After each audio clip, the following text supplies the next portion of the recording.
Good morning, class third. Welcome to your computer class. Students, we are going to start chapter number 6 today. That is Windows operating system. In this chapter, we'll know about a Windows, which is an operating system.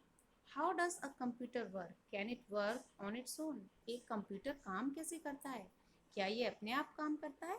Let's discuss about a software known as operating system that is responsible for working of a computer. चलिए एक ऐसे software के बारे में discuss करते हैं जो कि ऑपरेटिंग सिस्टम के नाम से जाना जाता है और जो एक कंप्यूटर की वर्किंग के लिए रेस्पॉन्सिबल होता है, यानी कि वही कंप्यूटर की वर्किंग करता है. An operating system is a special master program that manages files on the disk and executes program when instructed. एक ऑपरेटिंग सिस्टम जो होता है एक ऐसा स्पेशल मास्टर कंप्यूटर प्रोग्राम क्यों कहा है? क्योंकि it's not a general it is not designed for a general task. किसी सामान्य कार्य के लिए नहीं इसको डिज़ाइन किया गया है. ये मास्टर प्रोग्राम होता है क्योंकि ये कंप्यूटर की सारी फाइल्स को मैनेज करता है. सारी फाइल को जो भी डिस्क में होती हैं उनको मैनेज करता है, प्रोग्राम को एग्जीक्यूट करता है व्हेन वी इंस्ट्रक्टेड. अगर हम कंप्यूटर को कोई इंस्ट्रक्शन देते हैं तो उसको एग्जीक्यूट कौन करता है, उसको पूरा कौन करता है, उसको कार्य में कौन लाता है? वो ऑपरेटिंग सिस्टम का काम होता है. It is a set of interrelated software module that provides the guidelines for an orderly uses of computer program for the execution of a variety of application. यानी कि ये एक ऐसा सेट है इंटर रिलेटेड सॉफ्टवेयर प्रोग्राम्स का कि जो कि ऐसी गाइडलाइंस यूज़ करता है जब हम कंप्यूटर के बहुत सारी वैरायटी ऑफ एप्लीकेशन के एग्जीक्यूशन को ये कैसे कंट्रोल करता है और कैसे उनको कंप्लीट करता है. तो ये क्या है? ऐसा प्रोग्राम है जो आपस में इंटर रिलेटेड होते हैं सारे सॉफ्टवेयर, और जो कि सारी जो उसमें एप्लीकेशंस हैं एग्जीक्यूशन ऑफ वैरायटी प्रोग्राम्स. तो ये ऐसी गाइडलाइन जो है देता है या इंस्ट्रक्शंस देता है या एडवाइसेस देता है जिससे कि सारे प्रोग्राम्स का एग्जीक्यूशन हो जाए डिफरेंट डिफरेंट एप्लीकेशंस में.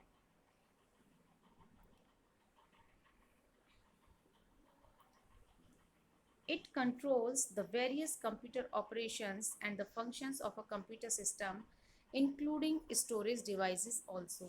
यानी कि ये क्या है? ये सारे कंप्यूटर ऑपरेशंस को कंट्रोल करता है और सारे फंक्शंस को कंट्रोल करता है. इवन जो स्टोरेज डिवाइसेस होती हैं उनको भी, स्टोरेज डिवाइसेस जैसे हार्ड डिस्क है, ठीक है, तो उनको भी ये कंट्रोल करता है. There are many operating system available today. Example: DOS, Windows 3.11, 19.5, 98, 2000, ME, XP, Vista, Linux, Unix, Xenix, etc. We'll discuss a general introduction of Windows environment. देखिए, वैसे ऑपरेटिंग सिस्टम बहुत सारे हैं, जैसे डॉस है, ठीक है, और विंडोज़ है. ये क्या है? ये सभी इनकी वर्जन्स हैं, जैसे window 3.11, 95, window 98, window vista, window XP, window ME. तो ये इनके वर्जन्स हैं, इनमें कुछ ना कुछ चेंजेस होके मतलब समय टाइम टू टाइम मार्केट में आते रहते हैं. तो ये वही है. और इसमें हम लेकिन जनरल इंट्रोडक्शन देंगे आपको केवल विंडोज़ एनवायरनमेंट का, क्योंकि ये सब आपका सिलेबस अभी नहीं है और ना ही अभी आपको इनके बारे में कुछ भी समझ आएगा. तो आप उतना ही समझिए जितना कि आपके लिए बताया गया है. अब यूज़र इंटरफेस देखते हैं.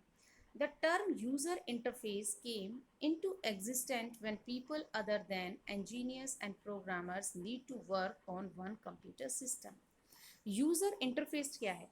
देखिए, यूज़र इंटरफेस जो है ये कब एग्जिस्टेंस में आया, मतलब कब इसकी नॉलेज हुई, कब ये लोगों ने वर्ड का यूज़ किया? जबकि इंजीनियर्स या प्रोग्रामर्स के अलावा और भी जो लोग थे उनको कंप्यूटर पर वर्क करने की आवश्यकता पड़ी. देखो, आज ऐसा नहीं है कि सिर्फ कंप्यूटर्स इंजीनियर्स हैं या फिर कंप्यूटर प्रोग्रामर्स हैं वही कंप्यूटर पे काम कर रहे हैं. इवन कंप्यूटर जो है वो हर क्षेत्र में और हर व्यक्ति के लिए बहुत ही महत्वपूर्ण हो गया है. A user interface is a method or a style of communication between the end user and the computer system.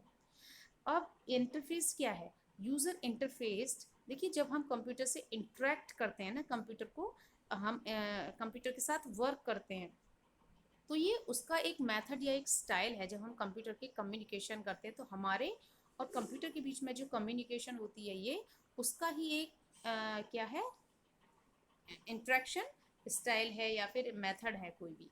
There are two types of user interfaces. देखिए दो टाइप के इंटरफेसेस होते हैं, एक तो character user interface. In early system a user had to type all the command using the keyboard. यानी कि पहले क्या होता था, जो पहले जैसे कि डॉस, अगर हम बात करें एम एस डॉस की, तो एम एस डॉस ये क्या है, ये भी एक ऑपरेटिंग सिस्टम है, लेकिन ये कैसा है, ये ग्राफिकल यूज़र इंटरफेस नहीं है, ये कैरेक्टर यूज़र इंटरफेस है, क्योंकि यहाँ पर हमें हर कमांड लिख कर देनी होती है। ठीक है, हाँ। तो पहले सिस्टम जो होते थे, वहाँ पर यूज़र को सारी कमांड लिख कर देनी होती थी कि आपको क्या करना है, किसको, कंप्यूटर को। लेकिन this type of job required a lot of character typing. लेकिन जब इस पर हम काम करते थे, या जब इस पर कोई यूज़र काम करता था, उसको बहुत सारे कैरेक्टर टाइप करने पड़ते थे। A common example is disk operating system, यानी कि डॉस या यूनिक्स। इनमें क्या होता है कि सारे इंस्ट्रक्शन कंप्यूटर को लिख कर देने पड़ते हैं। अब जो हम कंप्यूटर्स यूज़ कर रहे हैं, विंडोज़ यूज़ कर रहे हैं ऑपरेटिंग सिस्टम, तो वहाँ पर क्या है, हमें तो कुछ भी कमांड लिख के नहीं देनी पड़ती कंप्यूटर को। कोई भी प्रोग्राम ओपन करना है या कोई क्लोज करना है, तो उसमें प्री डिफाइंड सेटिंग होती है, पहले से ही उसमें ऑप्शंस होते हैं, we have to click them only. ठीक है, तो ये आपका इतना, आप इसको अच्छे से रीड करिएगा, वीडियो देखिएगा बार बार और इसको समझिएगा।